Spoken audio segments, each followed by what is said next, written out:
नमस्कार। अनुरिति ज्योतिष केंद्र भोपाल में आपका स्वागत है। 9691965634 मेरा नंबर है। ऑनलाइन क्लासेस के लिए आप मुझसे इस नंबर पर कॉल कर सकते हैं। वैदिक, जैमिनी, केपी, हस्तरेखा, लाल किताब, अंक ज्योतिष, ये सारी चीज़ें आप इसमें सीखने के लिए मुझे कंसल्ट कर सकते हैं। यहाँ पर आज मैं जो बताने जा रहा हूँ कि पूर्व जन्मों का लेखा जोखा अगर हम देखें तो वो कैसे होता है, क्या होता है, वो मैं यहाँ पर आपको क्लियर करता हूँ। ओवरऑल जो ग्रह हैं वो 7 हैं। राहु केतु को यहाँ पर कंसिडर नहीं कर रहे हैं। तो ये सातों ग्रह क्यों यहाँ पर दिक्कत में है या पीड़ित हैं, एक एक ग्रह को मैं समझाने जा रहा हूँ। कुंडली जब आप देखें, सबसे पहले तो उस आत्मा ने इस कुल में जन्म क्यों लिया, उसके पीछे क्या लॉजिक था, क्या रीज़न था, उस पर किसी और वीडियो में मैं आपको क्लियर करूँगा कि कैसे होता है।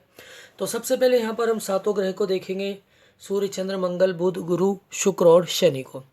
तो अगर सूर्य किसी कुंडली में आपको पीड़ित दिखता है तो आप ये मान के चलिए कि कहीं ना कहीं पिता की जो स्थिति है उसको आपको देखना है।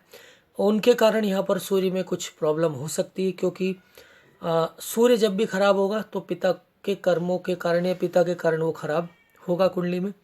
चंद्र खराब होगा माता जी के कारण। माता के अगर ठीक चीज़ें नहीं रही हैं तो चंद्रमा खराब होता है, ये आप मान के चलिए। सूर्य के लिए पिता, चंद्रमा माता के लिए रिस्पॉन्सिबल है।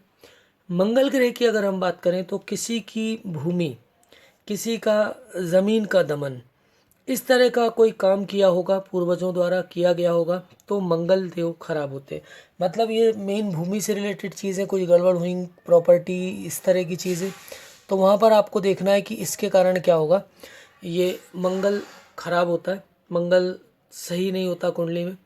बुध की अगर बात करें तो बुध ग्रह की जो मेन खराबी होती है, किसी को वचन दिया, किसी से कोई वादा किया और फिर उसके खिलाफ चले गए, कुछ वाणी में खराबी, वाणी का कुछ प्रॉब्लम, तो वो बुध खराब होने के कारण होता है। तो ये भी मान के चलिए कि कमिटमेंट पूरे नहीं हुए, किसी को वचन दे के शादी का वचन दिया, इस तरह का करा दूंगा किसी की लड़की की, या इस तरह का कोई कमिटमेंट है वो फॉल्स कमिटमेंट हुआ, जिस कारण बुध, ये भी हमारे मतलब हमारे कुल में किसी के द्वारा किया गया, पूर्वजों के द्वारा किया गया, वो भी देखा जाता है।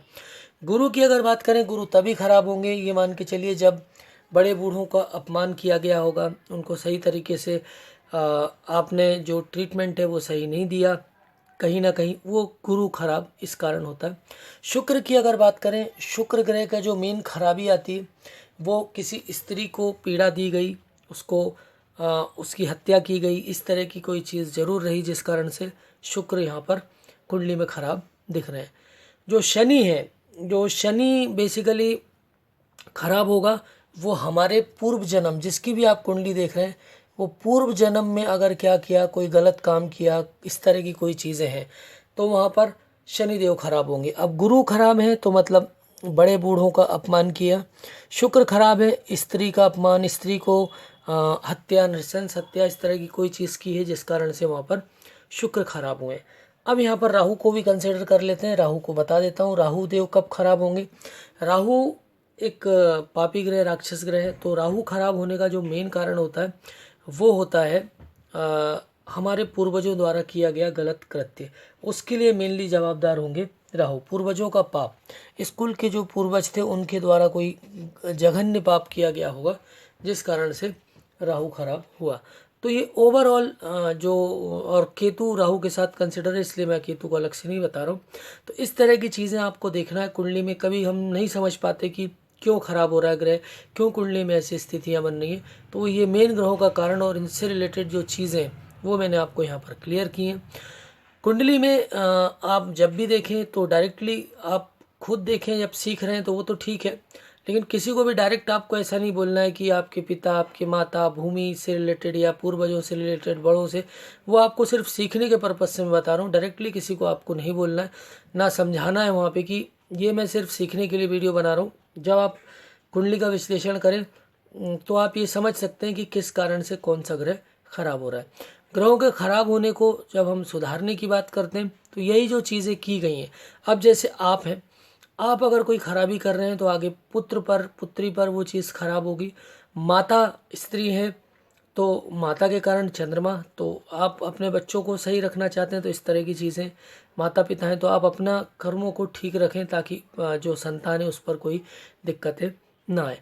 बाकी जो ग्रहों का प्रायश्चित है, ग्रहों का जो दोष समाप्त होना है, वो फिर बहुत कठिन हो जाता है। बहुत ज़्यादा उसके लिए हमें कुछ उपाय करने होते हैं, उस तरह की चीज़ें होती हैं। लेकिन जिसको आपने वो दुख दिया है, जिसको आपने वो परेशानी दी है जिसने, तो वो एक बहुत बड़ा यहाँ पर प्रॉब्लम बन के खड़ा होता है। तो उसको उस लेखे जो इस उस लेखा और जोखा जो होता है उसको मिटा पाना बहुत मुश्किल हो जाता है कुंडली में। कारण यही होता है कि उसके पीछे कुछ अब स्त्री शुक्र खराब है, शुक्र कितनी बहुत ज़्यादा खराब है तो मतलब बहुत ज़्यादा स्त्री को सताया गया। शनि अगर बहुत खराब है तो पूर्व जन्म में बहुत बुरे पाप किए गए हैं। राहु खराब है तो पूर्व जन्म। तो इस तरह से आपको देखना है कोई ग्रह किस लेवल पर खराब है। 50-50 है तो आप समझ सकते हैं कि उस हिसाब से आपको समझ जाना चाहिए कि कुछ ठीक रहा कुछ खराब रहा। शुक्र खराब है, गुरु खराब है, तो इसी तरह से इसी आपको उस लेवल पर जाकर उसको चेक करना है और उस हिसाब से आपको प्रेडिक्शन अपने मन में रखना है, अपने मन में देखना है कि पर्टिकुलर ग्रह क्यों खराब हुआ है। Thanks for the watching. और ऑनलाइन क्लासेस के लिए मुझे आप कॉल करके संपर्क कर सकते हैं। Thanks for the watching.